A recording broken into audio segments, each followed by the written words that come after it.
Graças e paz, queridos, amém? Prazer estar com vocês mais um momento. Prazer também estar com aqueles que nos assistem de forma virtual. Que o Senhor possa abençoá-los e que em um momento oportuno possa também estar aqui para juntos cultuarmos ao Senhor. Irmãos, parece que hoje tudo cooperou para que essa mensagem fosse pregada. É interessante como o nosso Deus ele faz as coisas muito perfeitas, né? E observar a irmã Denise falando, ao mesmo tempo que nos anima a fazer igual, também nos exorta e nos constrange, né? Quando nós observamos a entrega de tantas pessoas dedicando-se, passando por um turbilhão de coisas para levar o evangelho, para ajudar as pessoas, nós somos constrangidos porque muitas vezes nós ficamos no nosso comodismo, né? Mas que o Senhor venha falar conosco, aos nossos corações nesta noite, que assim nós possamos aprender um pouco mais dele. Por isso eu convido a amada igreja a abrir as suas Bíblias em Mateus, capítulo 28, nós leremos o verso 18 até o verso de número 20. Mateus, capítulo 28, verso 18, até o verso 20. Peço que deixe aberta, mas antes eu vou fazer uma breve introdução para até começarmos a falar um pouquinho sobre o que nós trataremos hoje. Eu começo com a citação do pastor Hernandes Dias Lopes. Ele escreveu um livro chamado A Grande Comissão, uma missão inacabada. E nesse livro ele conta uma história, que é como se fosse uma história, um gênero narrativo de ficção. E ele fala a seguinte coisa: quando Cristo terminou a sua obra e chegou ao céu, os anjos o receberam com exultante celebração.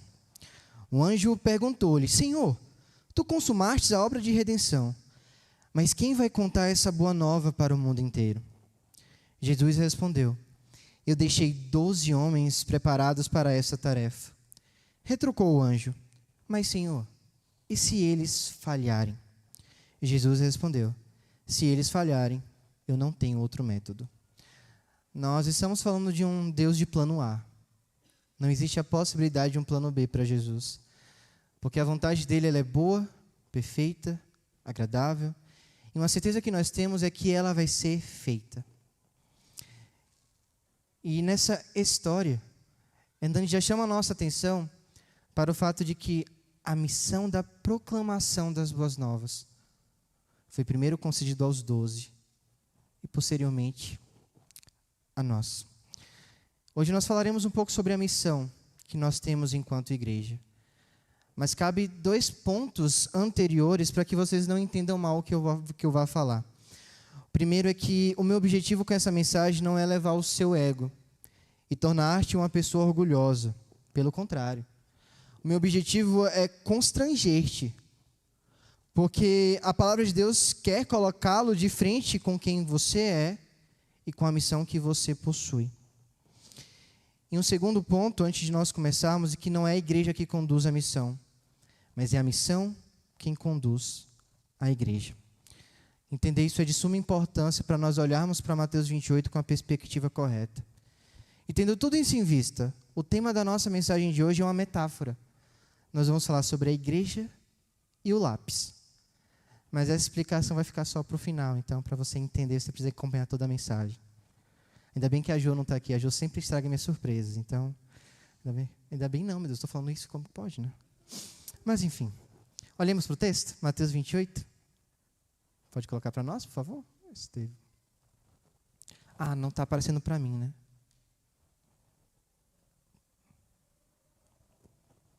Deixa eu abrir então aqui na minha.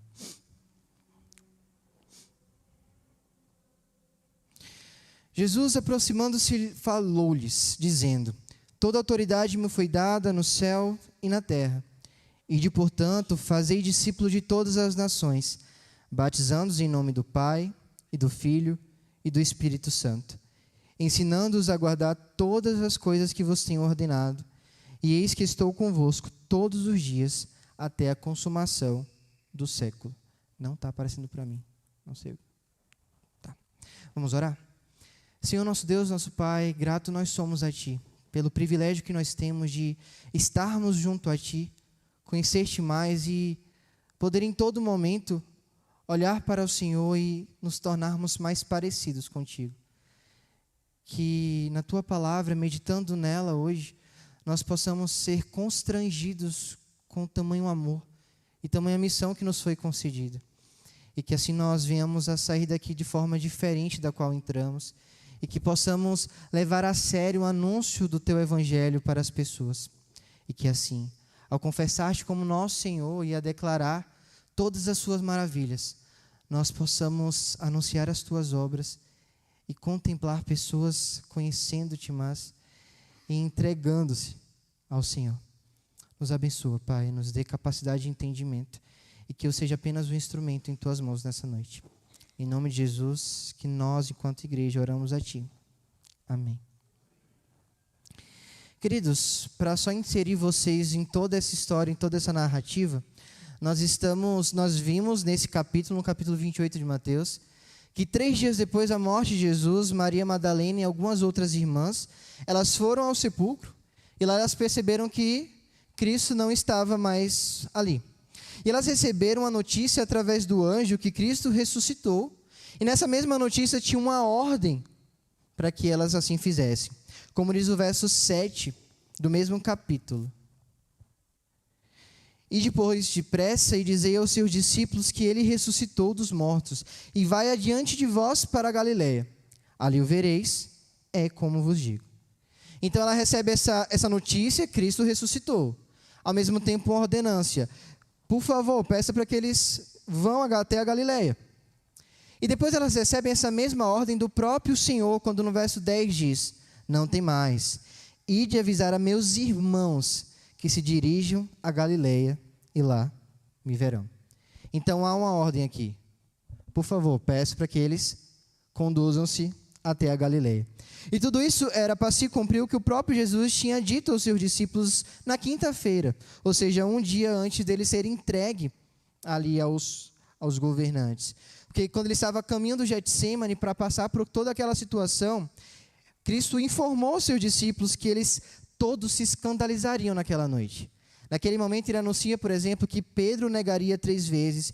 E o texto bíblico menciona no capítulo 26 de Mateus, verso 32, que depois da ressurreição de Jesus, ele diz: irei adiante de vocês para a Galileia. Então é interessante que a missão, ela começa muito antes da ressurreição de Cristo. Já havia uma ordenança, já havia uma promessa. Eu irei de ressurgir entre os mortos e os encontrarei na Galileia. Portanto, dispõe-te até lá. Só que Jesus, ao mesmo tempo que ele fala isso, ele também usa a igreja dele para assim fazer. Maria Madalena foi uma das primeiras missionárias que esse mundo já viu. Então ele dá uma ordenância a ela, para que ela conduza a igreja de Cristo, os apóstolos, a que estivessem junto a ele. E é aqui que nós nos encontramos, em um monte na região da Galileia, onde o encontro do Cristo ressurreto com seus discípulos ocorre. E esse encontro ele é marcado por uma ordem, e essa ordem ela começa num tom de autoridade. Mas depois de nós lermos, surge uma pergunta. Por que a igreja é o meio de Deus para missões? Por que a igreja é o meio de Deus para missões? Nós vamos ver isso em 3 pontos, e o primeiro deles é porque a igreja foi comissionada pelo próprio Cristo. No passado, Mateus 28, ele era visto como uma ordenança apenas aos primeiros apóstolos, aos únicos apóstolos. Mas, após escrever um livro chamado Uma Inquirição sobre as obrigações de cristãos usarem meios para a conversão dos pagãos, William Carey, ele argumenta que a grande comissão, na verdade, não é uma ideia destinada apenas aos apóstolos, mas a toda a igreja. Ela lança-se primeiro aos apóstolos, mas feitos filhos de Deus, nós somos alicerçados nesse pacto e agora também nós recebemos essa missão. Isso foi visto também pelo Pacto de Lausanne, que ocorreu lá em 1974 na Suíça. E nesse pacto tem uma afirmação que eu gostaria de passar para os amados. Fala o seguinte: afirmamos que Cristo envia o seu povo redimido ao mundo, assim como o Pai o enviou, e que isso requer uma penetração de igual modo profunda e sacrificial. A igreja ocupa o ponto central do propósito divino para com o mundo, e é o agente que ele promoveu para difundir o evangelho. O pastor usou esse termo, não sei se vocês perceberam. A igreja é o agente de Deus para difundir o evangelho. Você entende a grandiosidade disso? Nós somos aqueles que foram comissionados para levar aquela mensagem que primeiramente nos salvou a todas as pessoas. Mas isso só é possível porque nós somos comissionados pelo próprio Cristo. É Ele quem detém toda a autoridade. Por isso que Mateus 28, 18 a 20, ele começa com uma afirmação. Coloca para nós, por favor, o versículo 18, Estevão. Jesus, ele aproxima dos discípulos e ele falou-lhes: toda a autoridade me foi dada nos céus e na terra. E aí uma conexão. Versículo 19, por favor. Ide, portanto. Ou seja, porque toda a autoridade me foi dada, agora vocês vão. Cristo, ele veio ao mundo, enquanto ele esteve na terra, ele exerceu sim o seu poder, durante todo o seu ministério. Nós vimos isso em duas passagens, em Mateus 7, 29, por exemplo, nós podemos observar Deus falando exatamente isso, porque ele as ensinava como quem tem autoridade, não como os escribas. Cristo, ele tinha autoridade para o ensino. Nós vimos também em Mateus 21, 23, a qual informa: tendo Jesus chegado ao templo, estando já ensinando, acercaram-se deles os principais sacerdotes, os anciões do povo, perguntando: com que autoridade faz essas coisas? E quem te deu essa autoridade? Nós, leitores contemporâneos, sabemos quem deu essa autoridade a Jesus: o próprio Deus. No entanto, a sua autoridade ela foi voluntariamente limitada. Isso fica muito perceptível lá antes de Cristo ser entregue. Judas o trai, e tem toda aquela história e tal. Judas dá um beijo em seu rosto, e tem toda aquela história e tal. E Pedro se ira, né? Pedro se ira, e o que ele faz? Ele tira a espada e corta a orelha de um dos soldados. E é interessante o que Cristo faz. Ao impor as mãos sobre a orelha, ela é restituída. Mas naquele mesmo tempo ele se entrega para ser morto. Pergunta: o Cristo que, ao impor as suas mãos, fez com que a orelha fosse restaurada, não seria o mesmo Cristo que poderia simplesmente falar: vocês não vão me prender? Irmãos, ele tinha poder para isso. Mas voluntariamente, ele limitou a sua autoridade. Só que ao ser morto, posteriormente ressurreto, essa autoridade dele é retomada. E essa autoridade que ele exercia antes de vir à terra, para assumir as limitações da humanidade, agora ela é vista, agora ela é restaurada. E nós podemos observar isso, por exemplo, no texto de Filipenses 2. Não precisa colocar, tá, Estevão? Mas nós podemos observar isso em Filipenses 2, quando fala que Deus o concedeu toda a autoridade, a qual toda língua confessará que Cristo é o Senhor. Essa autoridade é aqui manifestada. Toda autoridade me foi dada nos céus e na terra. Nós precisamos entender que quem está falando conosco, quem passou a missão para nós, foi o Deus Todo-Poderoso. E ao proferir essa ordem, Jesus ele quer ser obedecido de forma clara, completa e urgente.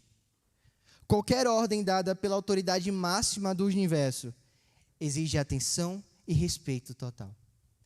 Imagine que você está perante o juiz e ele bate o martelo dele. O que faz? O que todo plenário faz? Para e presta atenção. Quem que é um juiz perto do Cristo ressurreto? Se eu dou atenção a ele, ou se não, quando toca aquela musiquinha, que você já sabe que vem um pronunciamento presidencial, você para e escuta. Por mais que você não concorde, você escuta. Quem dirás a maior autoridade desse universo? Se é o próprio Cristo que nos informa a nossa missão, nós precisamos obedecê-la de forma clara, completa e urgente. Essa ordem não é dada para amanhã, ela é dada para agora. Você foi alistado para fazer parte da maior missão de resgate do mundo. E eu não estou falando aqui de uma missão apenas de resolver uma cura para o câncer, ou de contribuir para que as enchentes do Rio Grande do Sul não se alastrem ainda mais. Tudo isso é importante, a igreja foi chamada para todas essas coisas. Mas nós estamos diante de uma missão que foi nos dada para a restauração do maior acidente cósmico que esse mundo já viu. A queda da humanidade. Todas essas coisas que eu pontuei antes, elas são importantes, mas elas são efêmeras. Ela dura 100 anos, 70, 80, não sei. Nós somos chamados para uma restauração que não se baseia em apenas 80, 90, 100 anos. Nós somos chamados para uma restauração que se estende por toda a eternidade. E a pergunta é, nós temos dado a atenção e o respeito total a ela? Isso é a mesma coisa, é falada para a igreja. E em Mateus aqui está representada pelos 11. Jesus, Ele está conosco. A autoridade para esta missão nos foi dada a partir da autoridade dEle. Portanto, o que nós devemos fazer? Nos dispor. Nós precisamos e devemos fazê-la, porque não é em nós que reside todo o poder, não é em nós que reside toda a autoridade, mas essa autoridade ela vem do próprio Cristo. É Ele quem nos comissiona a fazer tal missão. Mas existe algo aqui. Por que é a igreja? Por que não é outra instituição, mas a igreja, que tem essa missão de assim proceder? E o segundo ponto sobre isso. Primeiro, porque a igreja é o meio de Deus para missões. Primeiro, porque a igreja foi comissionada pelo próprio Cristo. Segundo, porque é a única que testemunha Jesus Cristo. Observe no verso 19, por favor, o que diz a palavra do Senhor. Ide, portanto, fazei discípulo de todas as nações, batizando-os em nome do Pai, e do Filho, e do Espírito Santo, ensinando-os a guardar todas as coisas que vos tenho ordenado, diz a primeira parte do verso 20. Como que eu faço discípulo se nem eu sou um discípulo? Como que eu posso pregar algo se eu não vivo este algo? Como que eu posso anunciar Cristo se Ele é uma pessoa desconhecida a mim? Imagine que teu chefe, o teu patrão, te pede uma indicação de uma pessoa para trabalhar contigo. E aí você conhece de vista uma pessoa.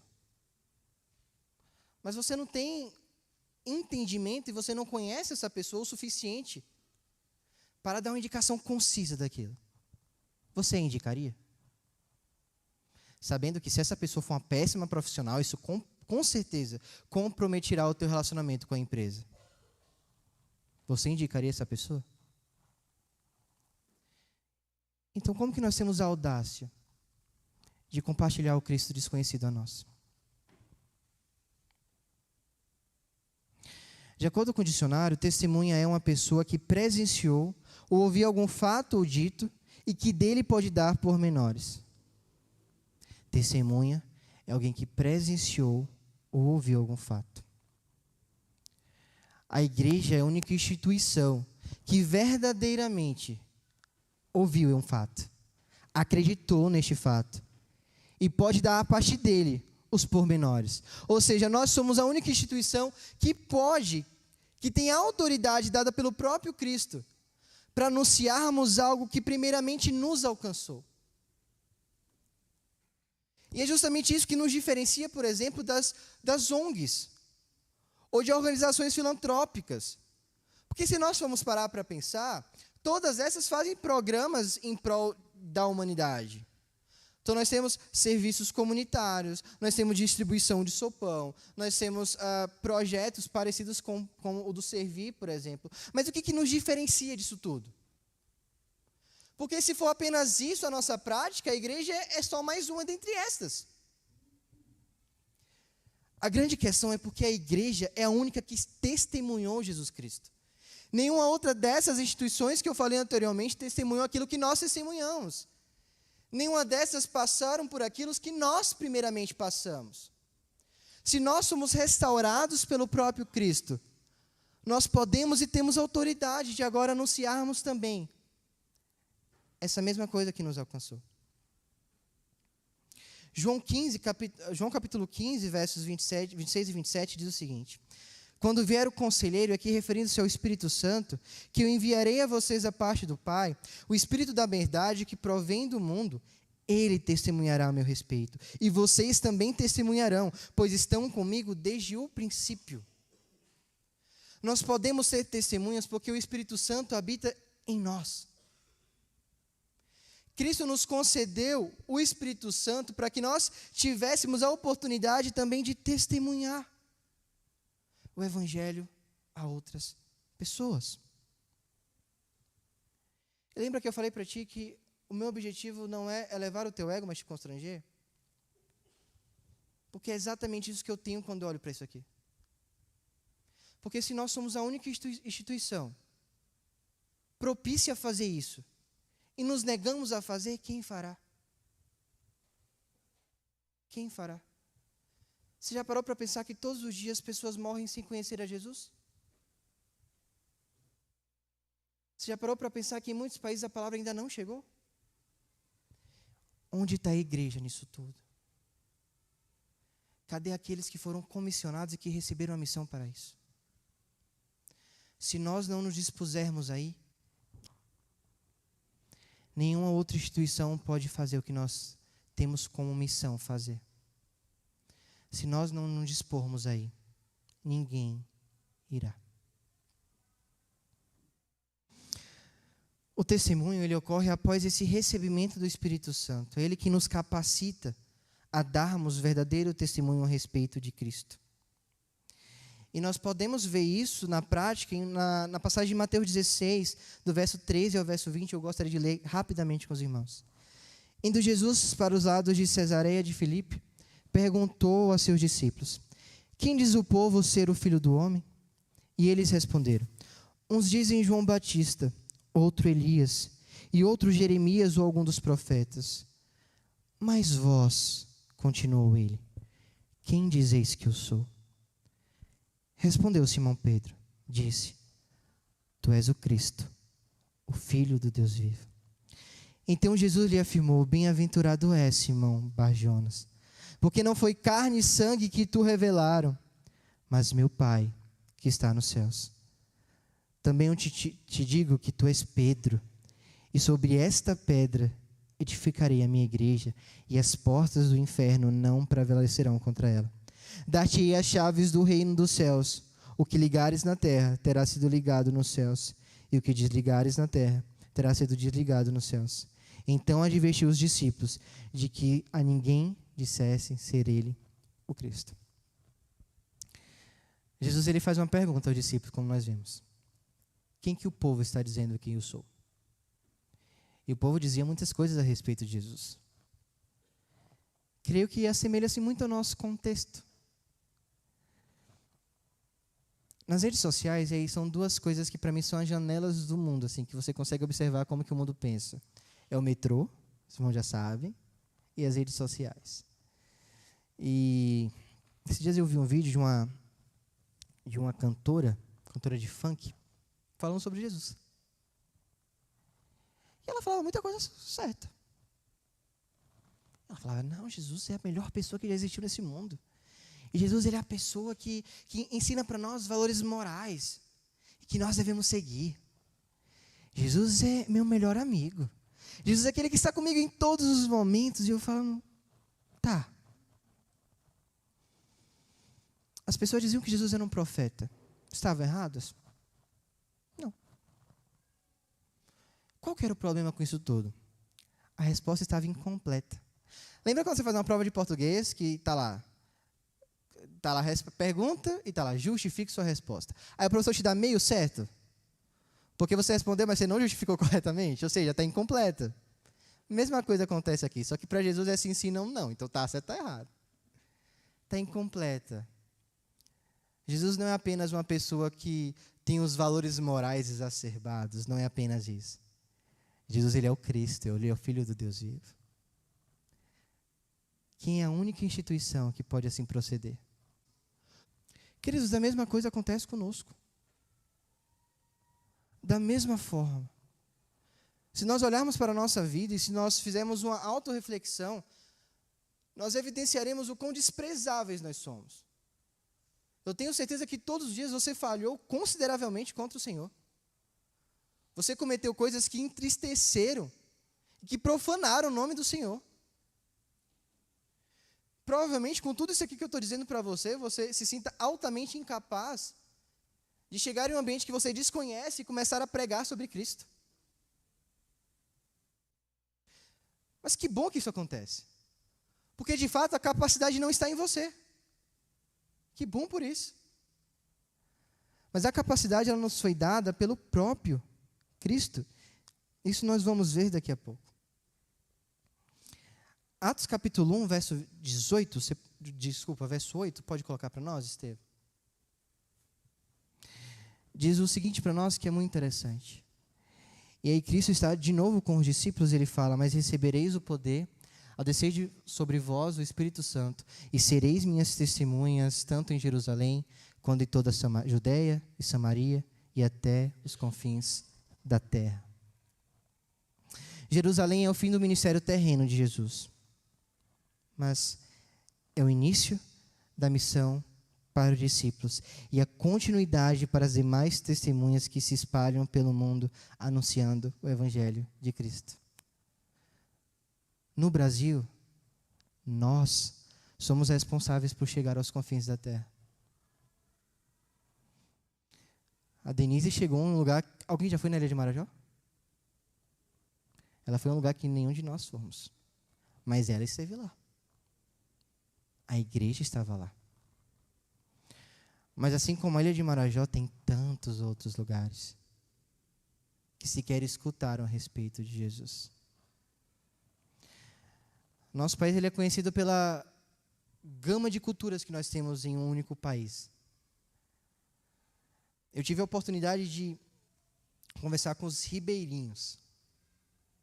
Os ribeirinhos são pessoas, né, que, como eu já falei, estão ali na ribeira, né, então perto, próximos aos rios.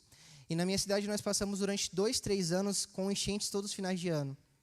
E como eu trabalhava na equipe de engenharia do município, nós íamos fazer vistorias, nós íamos ver os danos causados para fazer um relatório, para tentar subsídios, né, para que auxiliassem. E aí nós colocávamos as nossas botas, as galochas, e ia para dentro. O medo da dengue, mas a gente ia. E aí a gente chegava e a realidade, irmãos, é totalmente diferente. E eu falava: Senhor, o Senhor não está me mandando aqui só para olhar para a estrutura desses imóveis, que sequer tinham estrutura, né? O Senhor está me mandando aqui num momento difícil para anunciar o Teu Evangelho.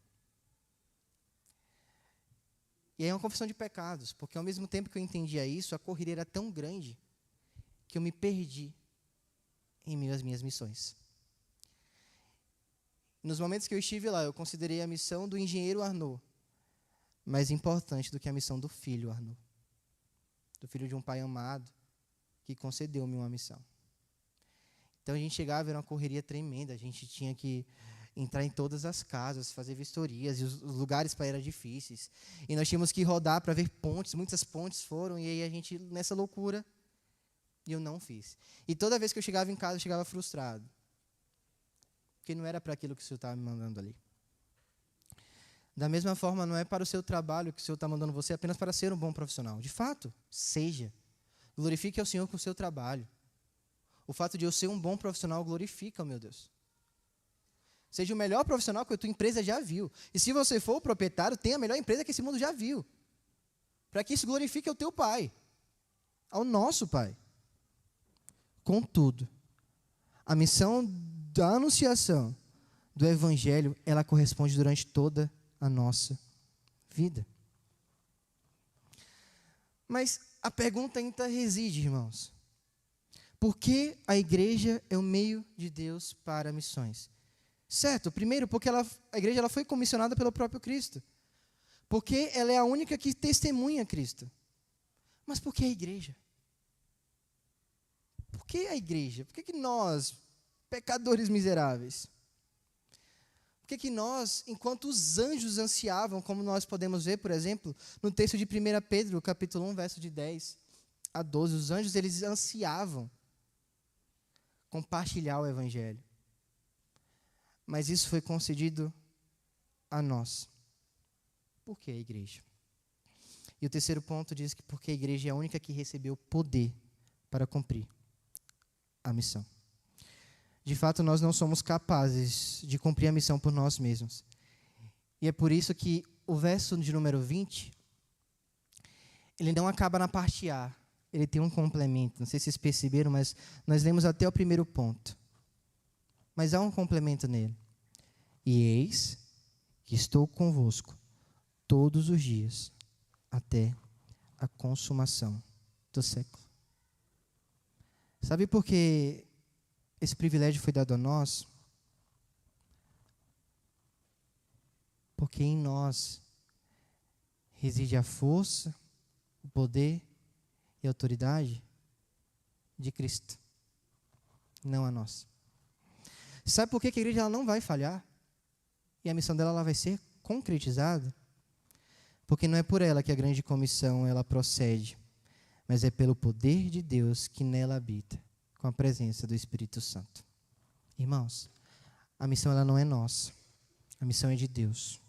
É Ele quem nos sustenta e nos conduz. Nós observamos isso na passagem do povo para a terra prometida. Moisés foi o grande líder que começou essa condução, que os libertou da escravidão e passou a conduzi-los para a chegada a Canaã. Moisés chegou? Mas a missão não era dele? Moisés não chegou. Quem chegou lá? Josué. E aí volta a pergunta. Será que de fato a missão era de Moisés? Não. A missão da condução do povo era do próprio Deus. E Deus ele utiliza quem Ele quer. Ele utilizou Moisés. Moisés não conseguiu. Ele utilizou Josué. Cai por terra aqui toda a perspectiva que você tem de que você é insubstituível nessa igreja. Não é, meu irmão. A gente conversando hoje sobre o seminarista ser descartável. E de fato nós somos. Se não der certo, tem outros. Como se fosse uma loja, né? Você escolhe. Tem outros. Se o pastor também, tem outros. Se você, meu irmão, Deus vai levantar outros. Você não é uma pessoa, e você é muito importante para nós, não me entenda mal. Nós amamos ter você aqui conosco. Nós amamos ser corpo com você. Mas para que a obra de Deus ela seja concretizada, só depende dele, não de você. A obra ela depende de nós. A grande comissão ela é uma missão espiritual que é realizada de corpo a corpo, ou por meio do testemunho pessoal. Porém, essa missão ela precisa de instrumentos. Ela precisa de meios, ferramentas, armas pelas quais ela pode ser concretizada. E de fato, nós precisamos de folhetos, conhecimentos, estratégias missionárias, projetos. Tudo isso é importante. Mas tudo isso é inútil sem o poder do Espírito Santo em nós. Você pode falar, pode esgoelar, pode gritar, mas se o Espírito Santo não conduzir a tua palavra e o coração do irmão que a escuta, nada acontece. Em um artigo que eu li recentemente, do pastor Jabe Souza, ele concorda com o teólogo e o historiador Justo Gonzalez. Ele diz o seguinte, eu queria muito que vocês prestassem atenção nessa frase. É o Espírito de Deus que capacita a igreja para a missão e para o discipulado. Por outro lado, é o Espírito Santo quem empurra e surpreende a igreja na missão e no discipulado. É o Espírito Santo quem faz missão antes mesmo de nossa palavra e ação, preparando os corações e as mentes para a mensagem. Ou seja, a atuação do Espírito Santo é de vital importância para o cumprimento da missão. Somos nós, de fato, testemunhas de Cristo, que anunciamos a mensagem de arrependimento. Mas é Ele quem coloca em nós essa mensagem. Eu posso estar falando para os amados aqui, falando sobre as Escrituras e me colocando como instrumento do Senhor. Mas se o Espírito Santo não convenceste do teu pecado, se o Espírito Santo não convenceste do amor dele por ti, eu posso falar e nada acontecer. O poder não reside em mim. O poder não reside com quem fala. O poder não reside em você no teu trabalho. Mas o poder reside no próprio Espírito Santo que habita em nós. Isso é incrível. Isso não é motivo para nós ficarmos com vergonha, não. Isso é motivo para nós nos alegrarmos, porque a presença de Deus é nos prometida de forma contínua. E eis que estarei convosco todos os dias, até a consumação do século. Cristo está conosco. E é por isso que em todos os lugares, em todos os tempos, nós podemos pregar o Evangelho, porque Ele está conosco. É por isso que é desesperador saber que pessoas morrem sem conhecer a Cristo, irmãos. É desesperador saber isso, porque nós deveríamos estar pregando Cristo a essas pessoas. Nós, igreja comissionada para tal. Ele fala isso para Josué. Imagine, você tem, antes de você, Moisés. É igual eu quando vou pregar depois do pastor. Aí o pastor sobe lá o nível, e daqui a pouco vem o seminarista, né, bambeando. Mesma coisa que acontece. Imagine o sentimento de temor que Josué não teve. Mas se você olha o primeiro capítulo do livro de Josué, você vai ver o Senhor colocando sobre ele o ânimo. Josué, não te mandei eu? Ser forte e corajoso. Não tema, nem te espantes. Por que, Josué? Porque o Senhor, teu Deus, estará contigo. Josué, não tema. Eu estou no controle de todas as coisas. Igreja Presbiteriana Maranata em Santo André. Não tema, porque o Senhor está contigo. A força e a honra não estão em nós, mas estão no Senhor. Então, recapitulando. Por que a igreja é o meio de Deus para as missões? Porque a igreja foi comissionada pelo próprio Cristo. Porque a igreja é a única que testemunha Jesus Cristo. E porque a igreja é a única que recebeu o poder de Jesus Cristo para cumprir a missão. Vocês lembram do tema da mensagem? A igreja e o lápis. Em meados do século XIX, surgiu com um filósofo dinamarquês chamado Søren Kierkegaard. E ele deu início a uma corrente filosófica chamada de existencialismo, cujo sentido máximo era que a existência precede a essência, ou seja, eu existo e depois eu começo a entender a minha essência e o meu propósito. E eu li um livro de John Piper chamado Não Jogue Sua Vida Fora, a qual ele relata uma experiência que ele teve ao ir a um teatro no meados da década de 60 e assistir uma peça chamada Esperando Godot, do Samuel Beckett. E nessa peça, dois dos personagens principais, chamados Vladimir e Stragan, eles se reúnem embaixo de uma árvore e eles começam a conversar. E eles conversam à espera de Godot. Então, em todos os momentos, eles estão falando, estamos esperando por Godot, estamos esperando por Godot, estamos esperando por Godot. Em determinado momento da peça, um menino aparece e avisa que Godot não vem mais. Então, ali eles falam, vamos embora? Vamos embora. Só que eles não vão. Continuam a conversar. A cortina fecha-se e as pessoas aplaudem. Essa era a peça. O que tem por trás disso aqui? Isso aqui revela a visão que Beckett tinha de nós enquanto cristãos. Nós somos que nem aqueles dois amigos que estão sentados esperando pela volta do nosso Deus. Mas para ele, esse Deus não volta.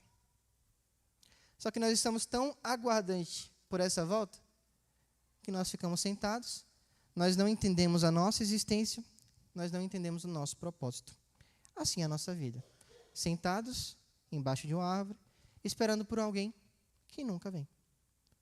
Nós estamos à espera de Deus. Mas ele esqueceu de algo muito incrível, que muda totalmente de figura a posição dele. Porque nós não precisamos aguardar a descoberta do nosso propósito. Nós não precisamos nem sequer criar um propósito. Porque esse propósito já nos foi dado pelo próprio Cristo. Salmos número 139, versículo 6. Os teus olhos viram o meu embrião. Todos os dias determinados para mim foram escritos no teu livro, antes de qualquer deles existir. Esse Deus que nós aguardamos é o mesmo Deus que antes de você existir, escreveu todos os seus dias. Você está procurando um propósito? Você tem certeza disso? Eu creio que você já nasceu com um. Vamos para os lápis. Eu tive a oportunidade de participar do Encontro Nacional de Jovens da Mocidade, acho que há uns 2 anos atrás, chamado de ENUMP, foi lá em Aracruz, no Espírito Santo. E lá nós tivemos a oportunidade de sermos ministrados por uma banda chamada Purpose. Alguém já conhece? O Rafa estava lá, não foi? Nós tivemos a oportunidade, você vai lembrar disso aqui então. E eles compuseram um álbum que estava em alta naquele momento, chamado Apenas um Instrumento. E na capa desse álbum tem um lápis amarelo. Eu comprei esse lápis, mas perdi. Mas eu trouxe um aqui. Era um lápis desse tamanhozinho assim, ó. Pequenininho. E eu comprei, eu falei, eu pensei que o lápis vinha grande, mas vinha pequeno, o que acontece? Qual que é a diferença de um lápis desse para um lápis de uma prateleira, de uma papelaria? E durante os momentos de louvor, eles começaram a explicar o porquê do lápis. Eu gostaria de externar isso, de recontar essa história, mas com bem menos detalhes do que aquela, porque isso aqui eu já escrevi há 2 anos atrás.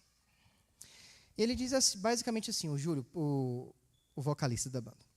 A existência do lápis só faz sentido se ele estiver nas mãos do artista, pintor, escritor. Ele por si mesmo nada pode fazer, mas quando usado, faz coisas belas e grandiosas. Não sei se vocês notaram, o Júlio falava, mas esse lápis ele não é do tamanho convencional. E isso foi feito de maneira proposital. Nós queríamos mostrar para vocês que quanto mais o lápis ele é usado pelo artista, mais ele diminui. Isso não deve ser encarado como algo ruim, muito pelo contrário. Isso deve ser tido como algo maravilhoso, pois mostra que ele já foi usado para contar histórias, desenhar pinturas, que mostram algo muito maior do que ele. Mostra quem é o artista. Sabe por que esse lápis é pequeno? Esse aqui é do Nicholas. Porque provavelmente o Nicholas, como escritor, pintor, desenhista, utilizou ele. E se você pegar os escritos dele, vai revelar o caráter do Nicholas. Vai revelar a forma que ele faz uma atividade. Vai revelar a forma que ele desenha. Porque esse lápis, ele diz muito mais sobre o Nicholas do que sobre ele. Vocês conseguem entender o porquê que a igreja deve ser um lápis? O lápis em toda essa história representa-nos enquanto igreja. O lápis somos nós, sendo usados para revelar o caráter do artista, do escritor das nossas vidas, do autor deste universo. Eu queria encerrar com uma pergunta para você. Se você começasse a olhar para a sua vida agora, e começasse a se enxergar como um lápis, qual seria o seu tamanho? Quanto você já foi usado por Cristo? Será que você já foi apontado alguma vez? Ou você ainda está inteirinho como uma prateleira? Nesse caso, quanto menor for, mais o caráter do artista foi revelado. A minha oração nessa noite é para que, assim como esse lápis, nós possamos diminuir, para que o caráter de Cristo cresça em nós. E que assim nós possamos encarar a missão de Mateus 28 como a missão das nossas vidas. Que o mundo conheça a Cristo através da instrumentalidade do lápis, que somos nós. Vamos orar? Senhor, nosso Deus, nosso Pai, nós a Ti somos gratos, porque o Senhor concedeu a nós tamanho privilégio de anunciar as Tuas obras, de anunciar o Teu caráter a este mundo. Anunciar o Deus grandioso, maravilhoso, gracioso, amoroso. O Deus que é tão grande, mas que ao mesmo tempo fez-se servo para morrer em nosso lugar. O Deus que é tão grande, mas que habita em nós, seres pequenos e pecadores. Pai, obrigado porque os anjos anelavam por ter essa missão. Mas o Senhor concedeu a nós pequeninos como somos. Que nós venhamos a nos constranger com tamanha grandiosidade da missão. Que nós possamos nos dispor, aonde quer que pisarmos as plantas dos nossos pés, ser uma bênção às pessoas. Que nós venhamos a proclamar o Teu Evangelho. Que nós venhamos a anunciar as Tuas grandes obras. Que nós possamos fazer discípulos. Porque primeiramente o Senhor nos fez discípulos Teus. Que nós venhamos a contemplar pessoas sendo batizadas. Que nós venhamos a contemplar pessoas sendo restauradas. Casamentos restaurados. Famílias restauradas. Filhos que estavam perdidos em depressão, passando por momentos de ansiedade, agora confiando no Senhor e descansando na Tua provisão, melhorando o quadro deles. Que nós venhamos a ver crianças Te adorando, adolescentes sendo diferentes dos deste mundo e buscando o Senhor como primazia de suas vidas. Que nós venhamos a ver estes bancos que agora se encontram vazios, cheios de pessoas. E que isso não seja para a glória do pastor, para a minha glória, para a glória dessa igreja. Mas que isso seja para glorificar o Teu santo e excelso nome. E que assim, como um lápis, possamos diminuir para que o Senhor cresça através e apesar de nós. Nos abençoa, Pai, e nos dispõe a realizar tamanha obra. Esteja com esta igreja, desenvolva em nós um caráter missionário e que assim nós anunciemos o Teu Evangelho para toda a criatura, até os confins dessa terra. Em nome de Jesus que nós oramos a Ti. Amém, Senhor.